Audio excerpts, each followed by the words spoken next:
कबीर हंस उड्यो तन गाड्यो सो जाई सैनाह। अजहु जियो न छोड़ई रंकाई नैनाह। बचपन जवानी ते बुढ़ेपा ਤਿੰਨ ਅਵਸਥਾ ਵਿੱਚੋਂ ਕਰਮਯੋਗ ਦੀ ਭੱਠੀ ਦਾ ਸੇਕ ਝੱਲਦਾ ਇਨਸਾਨ ਦਰਗਾਹੀ ਦਰਵਾਜ਼ੇ ਅੱਗੇ ਜਾ ਖੜਦਾ ਹੈ। ਸਰੀਰਕ ਕਿਰਿਆ ਇੰਦਰੇ ਡੁੱਬਦੇ ਸੂਰਜ ਦੀ ਰੋਸ਼ਨੀ ਦੀ ਤਰ੍ਹਾਂ ਮੱਧਮ ਪੈ ਜਾਂਦੀ ਹੈ। ਆਤਮਾ ਜੋ ਇੱਕ ਹੀ ਅਵਸਥਾ ਵਿੱਚ ਚਿਰੰਜੀਵ ਰਹਿੰਦੀ ਹੈ, ਸਰੀਰਕ ਕਿੱਲੇਬੰਦੀ ਤੋੜਨ ਲਈ ਤਤਪਰ ਖੜੀ ਹੈ।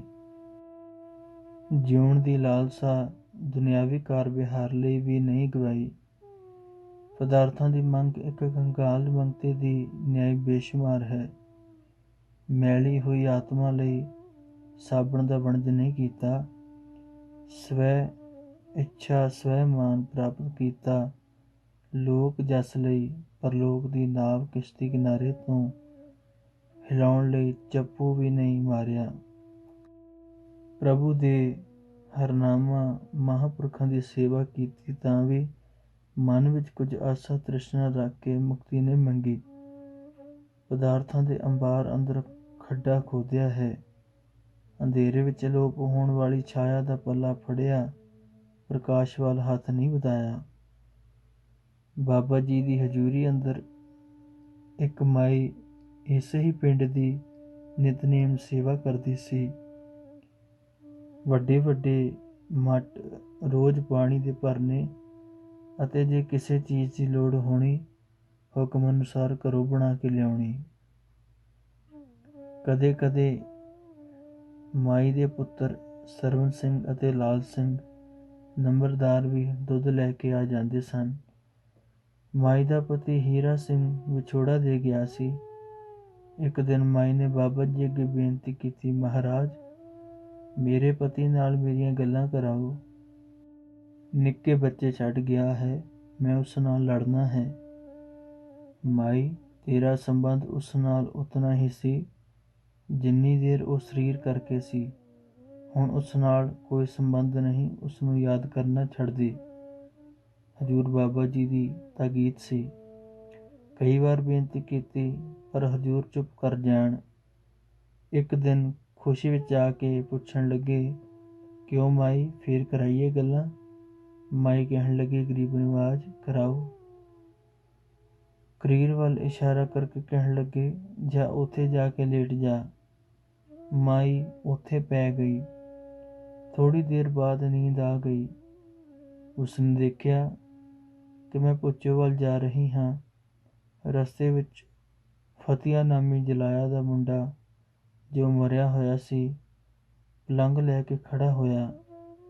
ਮਾਈ ਨੇ ਉਸਨੂੰ ਪੁੱਛਿਆ ਕਿ ਤੂੰ ਕਿੱਥੇ ਰਹਿੰਦਾ ਹੈ?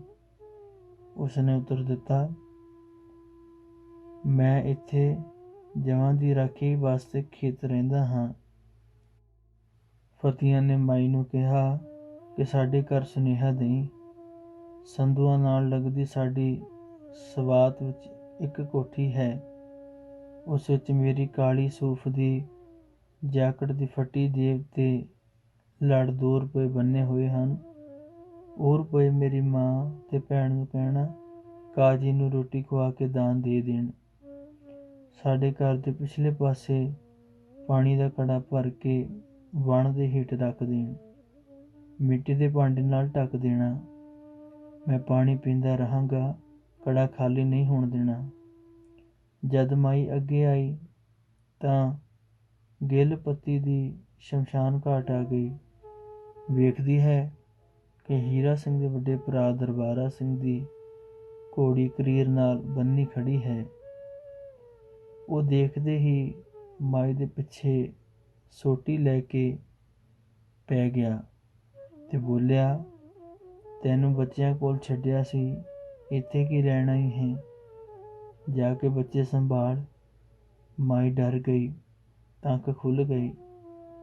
ਮਾਈ ਵਾਹਿਗੁਰੂ ਵਾਹਿਗੁਰੂ ਦਾ ਜਾਪ ਕਰਦੀ ਉੱਠ ਬੈਠੀ।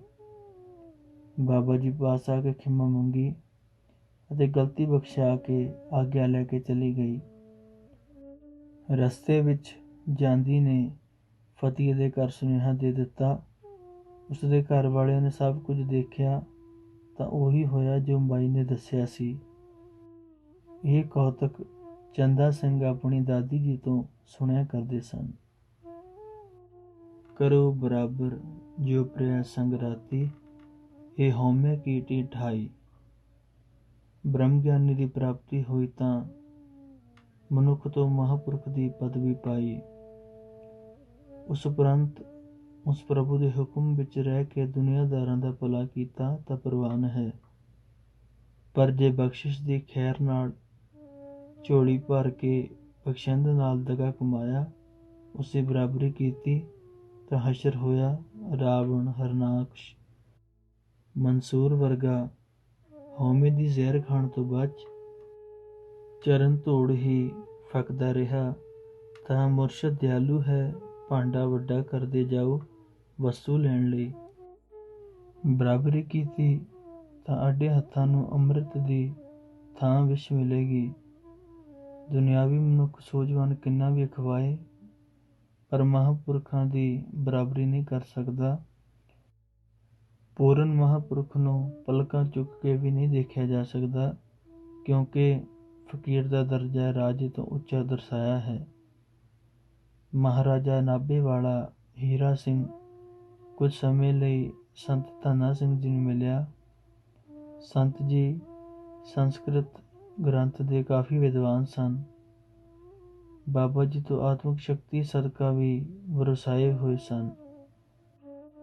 ਉਹਨਾਂ ਤੋਂ ਮਿਲਣ ਬਾਅਦ ਰਾਜੇ ਨੇ ਨਿਸ਼ਚਾ ਕੀਤਾ ਕਿ ਇਹਨਾਂ ਦੇ ਗੁਰੂਆਂ ਨੂੰ ਮਿਲਿਆ ਜਾਵੇ। ਬਾਬਾ ਜੀ ਦੇ ਦਰਸ਼ਨ ਕਰਨ ਲਈ ਪੁੱਜੋ ਪਹੁੰਚਿਆ। ਹਾਥੀ ਦੀ ਸਵਾਰੀ ਨਾਲ ਲਸ਼ਕਰ, ਅਹਿਲਕਾਰ, ਸ਼ਾਹੀ ਢੰਗ ਤਰੀਕੇ ਨਾਲ ਰਾਜਾ ਪਹੁੰਚਿਆ। ਹਾਥੀ ਉੱਤੇ ਸਵਾਰ ਹੀ ਆਗਿਆ ਮੰਗਣ ਲੱਗਾ। ਮਹਾਰਾਜ ਸੰਤ ਸੇਵੀ ਸੁਭਾਅ ਦਾ ਆਦਮੀ ਸੀ, ਮਹਾਂਪੁਰਖਾਂ ਦੀ ਸੇਵਾ ਕਰਦਾ ਸੀ। ਇੱਕ ਵਾਰ ਹਰਿਦੁਆਰ ਦੇ ਗੰਗਾ ਤੇ ਸੰਤ ਈਸ਼ਰ ਸਿੰਘ ਜੀ ਵਿਰਕਤ ਦੋਧਰ ਵਾਲਿਆਂ ਨੂੰ ਲੱਖ ਰੁਪਏ ਮੱਥਾ ਟੇਕਿਆ। ਉਹਨਾਂ ਲੈਣ ਤੋਂ ਇਨਕਾਰ ਕਰ ਦਿੱਤਾ। ਜਦੋਂ ਨਾ ਮੰਨੇ ਤਾਂ ਰਾਜੇ ਨੇ ਕਿਹਾ, ਮੇਰੇ ਵਰਗਾ ਦਾਨੀ ਨਹੀਂ ਮਿਲਣਾ। ਸੰਤ ਨੇ ਬਚਨ ਕੀਤਾ, ਸਾਡੇ ਵਰਗਾ ਤਿਆਗੀ ਨਹੀਂ ਮਿਲਣਾ। ਬਹੁਤ ਸਾਧ ਮੰਗਦੇ ਫਿਰਦੇ ਹਨ। ਇਸ ਤਰ੍ਹਾਂ ਦੇ ਕਈ ਬਚਨ ਹਨ। ਇਹਨਾਂ ਦੁਆਰਾ ਦਿੱਤਾ ਦਾਨ ਮਹਾਂਪੁਰਖਾਂ ਨੇ ਲੈਣ ਤੋਂ ਇਨਕਾਰ ਕਰ ਦਿੱਤਾ। ਰਾਜ ਭਾਗ ਲੈ ਕੇ ਦਾਨ ਕਰਨਾ, ਸੰਤ ਸੇਵੀ ਹੋਣਾ ਬੜੀ ਵੱਡੀ ਸ਼ਰਧਾ ਹੈ, ਪਰ ਮਨ ਵਿੱਚ ਮਾਣ, ਅਹੰਕਾਰ, ਮੈਂ ਦੀ ਮੈਲ ਹੈ।